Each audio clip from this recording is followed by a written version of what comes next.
Muy buena semana para todos. Bienvenidos a esta nueva emisión de Otro Poder. En este programa vamos a recorrer los distintos proyectos que presentaron los diputados provinciales y los objetivos que tienen de cara a las próximas elecciones. Hablamos con el diputado Rafael Pereira Piguer, presidente del Consejo Político del PJ Misiones, quien comentó la situación del partido en la provincia y también el contexto económico y social del país. Introducimos con la diputada Silvia Rojas del Partido Cultura, Educación y Trabajo, CET, para hablar sobre las iniciativas de este año legislativo. Sumamos al diputado Martín Sereno, del Partido Agrario y Social, quien se refirió a los proyectos de su autoría presentados desde el 2015 en la Cámara. Además, nos acompaña María Magdalena Machado, presidente de la Comisión Vecinal del barrio Itaberá de la ciudad de Posadas, quien comentó la situación en la que se encuentra el barrio y lo que piden para solucionarlo. Esta es nuestra propuesta para hoy. Acompáñenos en este Otro Poder.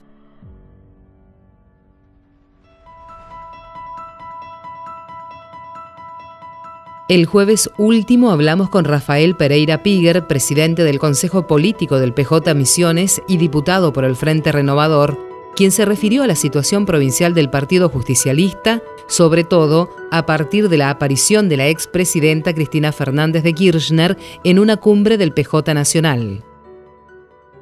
Yo soy un militante más, un afiliado más, si bien me toca la responsabilidad de presidir el Partido Justicialista Distrito Misiones y fortalecer al espacio de este partido que es independiente, autónomo y que para mí es la cáscara con contenido. Muchos dicen que otros espacios es cáscara sin contenido. Yo digo es el contenido porque es nuestra doctrina humanista y cristiana. En tal sentido venimos trabajando fuertemente desde el Poder Legislativo, desde el Consejo Político, o sea, Poder Legislativo estamos hablando como diputado, porque yo soy diputado provincial y a su vez soy presidente del Consejo Político Provincial del Partido Justicialista, desde todo ámbito, institucional como legislador en los distintos proyectos. Como presidente del Consejo Político del Partido Justicialista provincial, ¿no es cierto? Obviamente, con fijar posición en cada uno de los hechos que nos tuvo este último tiempo en velo. Te puedo mencionar algunos, como fue el despido y el descarte de muchos misioneros, como el cierre de DAS. Nos expresamos también de la villa turística de Iguazú, nuestra maravilla del mundo. Obviamente respaldamos al pueblo, que la tenemos como la perla más preciosa. Después cambian el nombre, ponen nombres en inglés, no es tanto el impacto. Bueno, para mí una villa turística y más en el centro de nuestros recursos naturales que nos dio Dios y que nosotros tenemos la obligación de cuidar, que son el Parque Nacional Iguazú. También nos expresamos acerca del maíz transgénico por la idiosincrasia incluso del pueblo misionero. También nos expresamos, y esto se olvidan porque pasó un año, fuimos los primeros y con un proyecto institucional, pero proyecto político también del Consejo, que nos oponíamos férreamente a la desregulación del mercado yerbatero. Son temas que hoy ni quieren hablarse en la parte del proyecto distinto del neoliberalismo, estamos hablando de Cambiemos, porque, reitero, son temas que nosotros tenemos claro en nuestra visión, claro también de los errores que cometimos. Y nosotros venimos por otra impronta. Para nosotros lo que decía Perón, que el cooperativismo es lo mejor que pasó, venimos a reforzar cada vez más en la parte institucional y en la parte política. Perón decía que eran las mejores unidades básicas porque ahí se produce la solidaridad y la mejor redistribución. Y sabemos concretamente que esto no ocurrió en la provincia durante su gobierno y hoy ocurre. Por esas coincidencias y otras, nosotros estamos también por una votación unánime, no del presidente, del Congreso Político Provincial, es uno de los partidos del Frente de Unidad. Nosotros llamamos Frente de Unidad al Frente Renovador porque supo conjugar a toda la unidad misionera en contra del neoliberalismo, para defender lo nacional o lo provincial y popular, bueno, lo provincial y popular, y supimos claramente en los últimos años que me tocó en la Cámara que cada uno de los proyectos que se votaba era para contener la salud, para contener a los agricultores de agricultura familiar, para contener los desastres de la economía nacional a través de fortalecimientos de la economía regional y en especial la misionera, cada uno de los proyectos y la contención social, muy importante. Hoy muchos misioneros y misioneras no tienen los 4 puntos fundamentales, pero gracias a la provincia fue atenuando. Y los argentinos están, salvo Misiones, los argentinos, digamos, están muy mal, que son la merienda, el desayuno, almuerzo, merienda y cena, que tendríamos que volver a hablar. También de la grave concentración de la parte energética, de que lo único que hicieron riqueza es la especulación financiera, el endeudamiento, y eso está acompañando el grupo de Cambiemos que está el ex gobernador, ¿no? Ramón Puerta. Por eso las diferencias y el debate, pero cuando quiera, por supuesto, no tengo ningún inconveniente de charlar y debatir con él de algunas consideraciones que son básicas. Pero hoy sobre todo tenemos que trabajar con mucha humildad y no centrarnos tanto en eso, sino en lo mal que está pasando el pueblo y cuál es la propuesta que tenemos para dar esperanza nuevamente. Y esta propuesta nace, por un lado, en la provincia con el Frente Renovador, con 2 candidatos en especial, más allá de los candidatos municipales, que muestran la calidez humana, la cercanía, de estar al lado de la gente, como es el caso de el doctor Oscar Herrera Watt o es el doctor Carlos Arce, que los dos realmente que te dan la sensación que es lo que necesitamos para este momento trascendente de la política. Bueno, Hugo Pasalacqua, que todos reconocido como el mejor gobernador de Argentina en este momento de crisis, también va a estar como el primero de la lista de diputados de esta Cámara, quedando el presidente del Frente, el ingeniero Carlos Rovira, cediendo el espacio y quedando en tercer lugar. Eso es lo que hay que hacer, que se llama honorabilidad. Dentro de la honorabilidad está la humildad. ¿Por qué hay que hacer esto? Y principalmente siempre habría que hacer la honorabilidad y la humildad. Pero en estos momentos de crisis que estamos pasando muy mal, los misioneros y los argentinos por culpa de la política neoliberal, tenemos que unirnos y que surja de cada dirigente, sea a nivel provincial, sea a nivel nacional, que lo principal es la patria. Y la patria somos todos. Somos todos, empezando por el más sufriente, el que perdió el trabajo. Yo me pongo a plantear de aquella persona que se cerró su industria, donde trabajaba, su comercio en la ciudad de Posada, o aquella persona que trabajaba para el Estado Nacional, como son los de agricultura familiar, que fueron uno de los precursores de la Feria Franca de Oberá, y laburaban y mejoraban la calidad de los colonos mediante diversificaciones productivas, y hoy quedaron en la calle, como los de salud, como los de Telam, que gracias a medidas judiciales se está restableciendo un equilibrio mediante situaciones de actuación de la justicia, dando un mejor porvenir. Y a nivel nacional, por estos días surgió, y esa es la pregunta que por ahí me hacía Alicia, que Cristina Kirchner, la expresidenta, la que más mide hoy en las encuestas con pretensiones de presidente, vaya al Partido Justicialista. Y vaya, diga, yo no vengo en calidad de presidenta o vengo acá a dirigir la cosa, sino vengo a sumarme más para apoyar a esto, el gran frente patriótico, nacional y popular que tenemos que armar. Yo no estoy afuera, yo estoy adentro de ese frente. Y desde ahí hacemos todo el llamamiento que estamos haciendo a todos los gobernadores. Y si vos me preguntás, incluido el de Misiones, obvio, todo el tiempo estamos pretendiendo la unidad de esa oposición.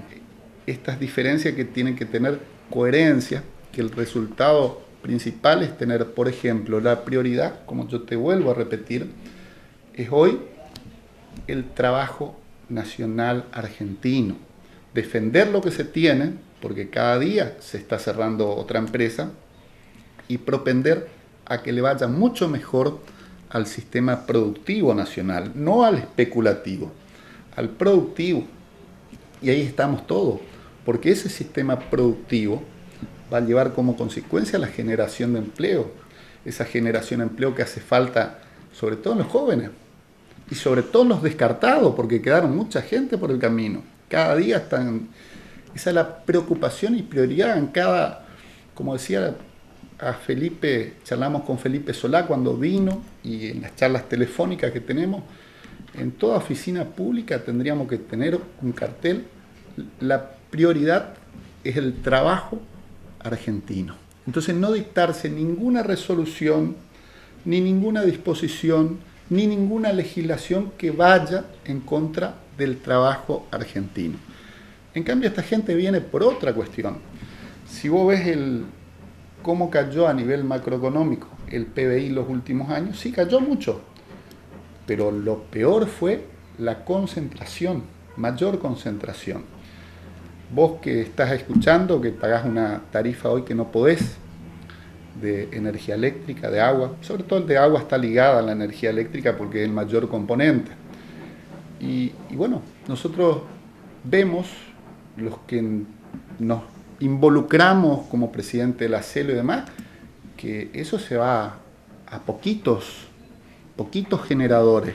Y qué casualidad que algunos de esos generadores que compraron las usinas térmicas, las generaciones térmicas, sean parientes del presidente. O sea, eso, con causas judiciales, estamos hablando de corrupción. Y los argentinos sufriendo para juntar, ya no hay más moneda, digamos, porque la moneda ya con la inflación se fue, juntando los pesos para pagar nuestra boleta de luz.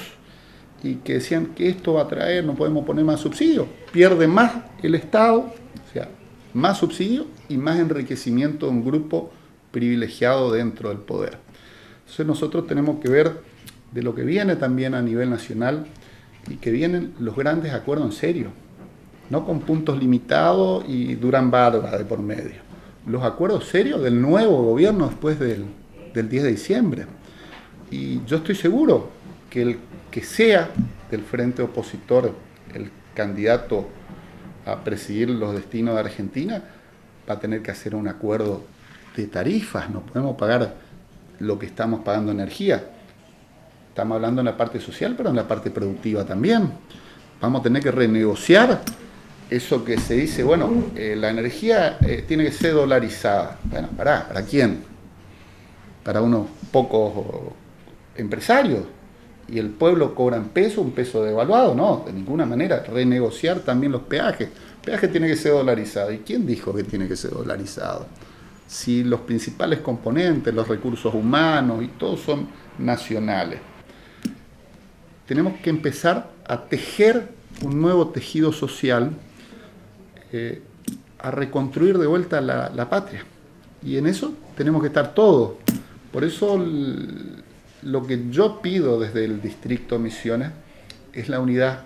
Lo mismo que hicimos con humildad y honorabilidad para sostener el frente que creemos que es un buen frente gobernante. ¿Que tenemos críticas? Sí tenemos críticas, pero para mejorar. Y la decimos internamente en algunos casos especiales. Que ahora nos dijeron, bueno, ahora viene por la dignidad de un sector como el de salud. Nosotros estamos convencidos que sí. Sí, estamos convencidos que es lo que viene, porque viene un ministro ligado a ese campo y porque es necesario. Creo profundamente, con convicción intelectual y moral, que este es el camino adecuado, que este es el camino para los misioneros y misioneras y es el camino de la unidad para los argentinos. Y que creo que esta etapa no nos podemos excluir unos a otros, porque una vez sí cometimos un error en el 2015, por ahí con razón. El pueblo hay que tener en cuenta que no se equivoca, las decisiones democráticas uno las tiene que aceptar, pero concretamente lo de Sergio Massa, que en la segunda vuelta que dejó en libertad y varios compañeros apoyaron a Macri. Acá Macri no ganó solo. Entonces tratar de evitar entre el peronismo alternativo y el Partido Justicialista y el frente grande que se armó, de que no haya esas divisiones y grietas. Y los argentinos no quieren excluir a nadie, porque si no, vos te darías cuenta enseguida en la encuesta. Yo estoy convencido que la decisión de la dirigencia argentina, en la cual me incluyo, va a ser la mejor para todos los argentinos, va a ser la mejor y va hasta el último día tratando, que es mi posición, de que la conjunción de la unidad se dé y que en esa unidad estén todos. Y yo creo que va a partir con hechos claros de humildad. Además, el diputado mencionó los objetivos para las elecciones y se refirió al proyecto de ley que impulsará proponiendo sustituir varios artículos de la Ley 14, número 6, antes Ley 3325, Ley de Violencia Familiar.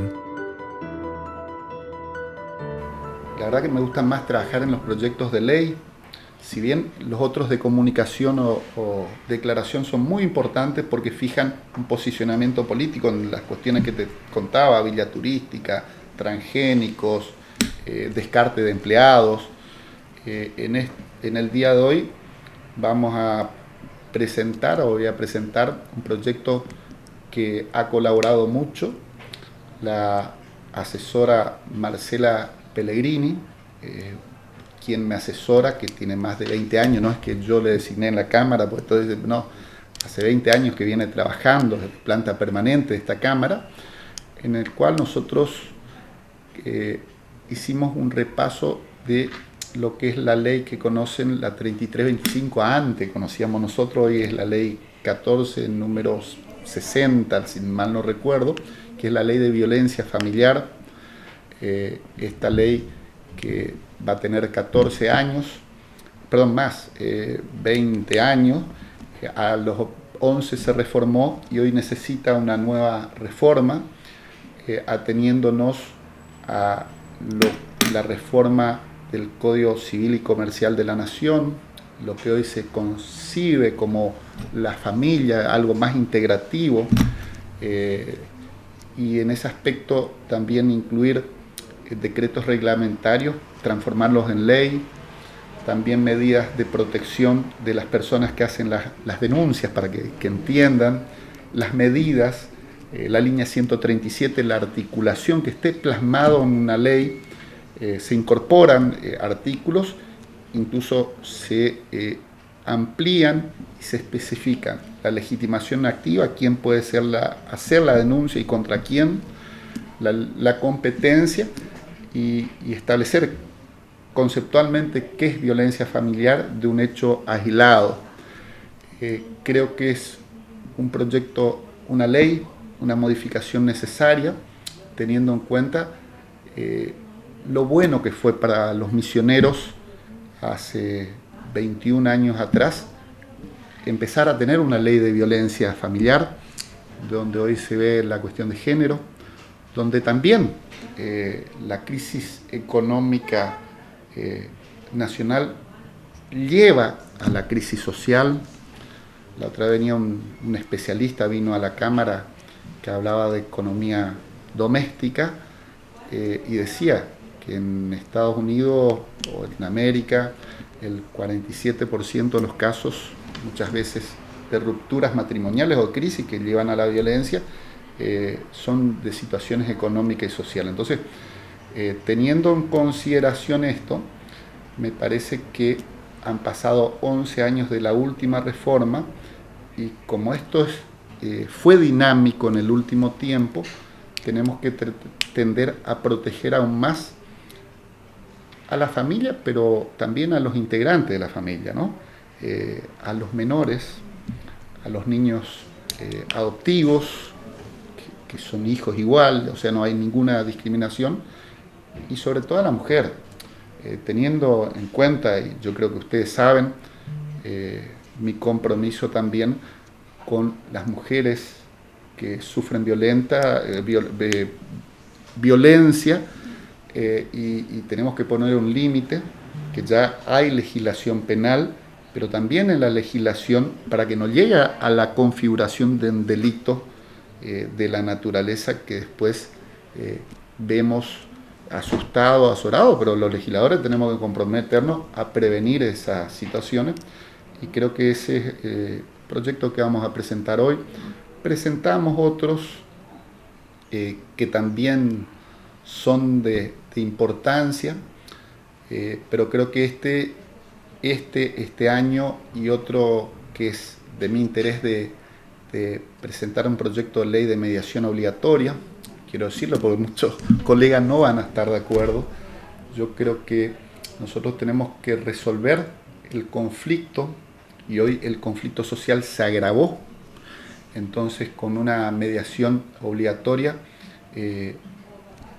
logramos sortear inconvenientes y en ese aspecto nos reunimos días pasados con una persona que es la mayor reconocida en forma mundial de habla hispana en mediación y conciliación de carácter de índole familiar, lo mismo de la ley, pero también ir avanzando como otros lugares de Argentina, otras provincias, Buenos Aires, Córdoba, en una mediación obligatoria tendiente a no romper los vínculos de los argentinos, sino llegar a un acuerdo superador y que sería superador en distintas situaciones. Quizás la cuestión obligatoria cuesta entender porque si vos vas tiene que ser voluntaria, pero entendemos con esta mujer que me dijo, mira, lo único que me equivoqué en decir que únicamente tiene que ser voluntaria una conciliación o una mediación y sería como la parte, yo dije en ese momento, como la parte del sufragio, la posibilidad en las elecciones de que sea libre, que el elector pueda ir o no. En otros países más avanzados existe la posibilidad de sí o no, no es una obligación, una carga. Y bueno, yo creo que esto en este momento serviría y más allá de un tiempo sería voluntaria. Más aún podemos poner como ejemplo, como otros distritos, que esa obligación sea para aquellos que requieran el beneficio de litigar sin gasto, por ejemplo. El Estado le da toda la facilidad, pero primero someter, digamos, un proceso de mediación y conciliación, para también de esa forma liberar la parte colapsada de los juzgados que hoy no pueden atender la cuantiosa cantidad de conflictos. Si uno se pone a leer la cantidad de conflictos solo en violencia, vos te das cuenta del aumento desmesurado que tuvo en la ciudad de Posada, viendo dos juzgados, vos te das cuenta del incremento. Entonces, este sería una alternativa que se está utilizando no solo en Argentina, sino en muchos lugares del mundo, para evitar justamente la ruptura, la grieta social, que hasta que resuelva la justicia tarda 15 años, y cuando resuelva igual sigue la grieta porque uno pierde y otro gana supuestamente, y la idea de la conciliación es que los dos sean superadores en la cuestión, que los dos salgan de alguna manera siendo triunfadores en la resolución del conflicto.